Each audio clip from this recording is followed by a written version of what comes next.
Chadchan police ಠಾಣಾ ವ್ಯಾಪ್ತಿಯ ಗೋವಿಂದಪುರ ಊರದಲ್ಲಿ ಏನು ಒಟ್ಟು 6 ಜನರದ್ದು ಮರ್ಡರ್ ಆಗಿತ್ತು.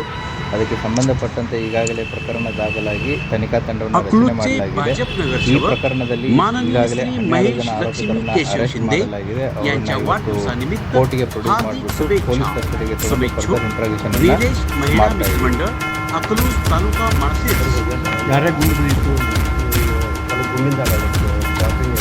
ಅದರಲ್ಲಿ Kallanagowda Patil ಅನ್ನೋರದ್ದು DBBL licensed weapon ಏನಿತ್ತು, ಆ ಲೈಸೆನ್ಸ್ಡ್ ವೆಪನ್ ಯೂಸ್ ಆಗಿದೆ ಅನ್ನುವಂಥ ಮಾಹಿತಿನೂ ಕೂಡ ಇದೆ. ಮತ್ತು ಒಟ್ಟು 6 ಜನರ ಮೃತರಲ್ಲಿ ಈಗ ಪ್ರಿಲಿಮಿನರಿ ಪೋಸ್ಟ್ ಮಾರ್ಟಮ್ ರಿಪೋರ್ಟದಲ್ಲಿ ಇಬ್ಬರ ದೇಹದಲ್ಲಿ ಅದೊಂದು DBBL ಬಂದೂಕಿನಿಂದ ಸಿಡಿದಂಥ ಗುಂಡು ಕೂಡ ಕಂಡು ಬಂದಿದೆ. ಅದನ್ನು ಕೂಡ ತನಿಖೆಯನ್ನು ನಾವು ಮಾಡ್ತಾ ಇದ್ದೀವಿ. ಜಮೀನು ವ್ಯಾಜ್ಯನೇ ಕಾರಣ ಸರ್. Thank you.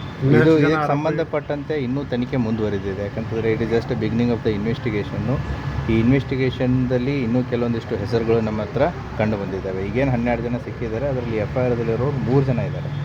ಹಾಗಾಗಿ 12 ಬಿಟ್ಟು 9 ಜನ ಬಿಟ್ಟು ಈಗ 9 ಜನ ಎಕ್ಸ್ಟ್ರಾನೂ ಇದ್ದಾರೆ. ಅಂದರೆ ಈಗ as of now list is 21. So ಇನ್ನೂ ಕೂಡ ನಮಗೆ ಹೆಚ್ಚಿನ ಜನ ಇದ್ದಾರೆ ಅನ್ನುವಂಥದ್ದು ಪ್ರಕರಣದಲ್ಲಿ ಕಂಡು ಬರ್ತಾ ಇದೆ. ಸೊ ಪ್ರೋಗ್ರೆಸ್ ಆಗುವಂಥ ತನಿಖೆ ವಿವರವನ್ನು ನಿಮಗೆ ಮತ್ತೆ ಬರುವಂಥ ದಿನಗಳಲ್ಲಿ ಕೊಡಲಾಗುತ್ತೆ. ಅಂದರೆ ಸರ್ FIRನ ಇಲ್ಲಾರ್ದವ್ರು ಅಂತಂದರೆ ಈಗ ತನಿಖೆ ವೇಳೆ ಬಹಿರಂಗ ಈಗ ಅಲ್ಲಿದ್ದವ್ರಿಗೆ ಅವ್ರಿಗೆಲ್ಲರದ್ದು ಹೆಸರು ಗೊತ್ತಿರಲ್ಲ. ಸೊ ಈಗ ಗೊತ್ತಿದ್ದ ಹೆಸರುಗಳನ್ನ ಕೊಟ್ಟಿರ್ತಾರೆ. ಮತ್ತು 12 ಜನ ಮತ್ತು ಇತರರು ಅಂತಂತ ಕೊಟ್ಟಿದ್ದರು ಅವರು.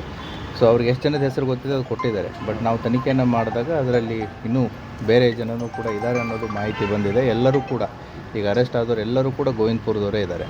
ಸೊ ಹಾಗಾಗಿ ಒಂದೇ ಕುಟುಂಬಕ್ಕೆ ಸಂಬಂಧಪಟ್ಟವರೇ ಇದ್ದಾರೆ. ಇನ್ನೂ ಕೂಡ ಪ್ರಕರಣ ತನಿಖೆಯಲ್ಲಿದೆ. ಮುಂಬರುವಂಥ ದಿನಗಳಲ್ಲಿ ನಿಮಗೆ ಹೆಚ್ಚಿನ ಮಾಹಿತಿಯನ್ನು ಕೊಡಲಾಗುತ್ತೆ. Thank you sir. ಸರ್ ಈಗ 12ರಲ್ಲಿ 3 ಜನ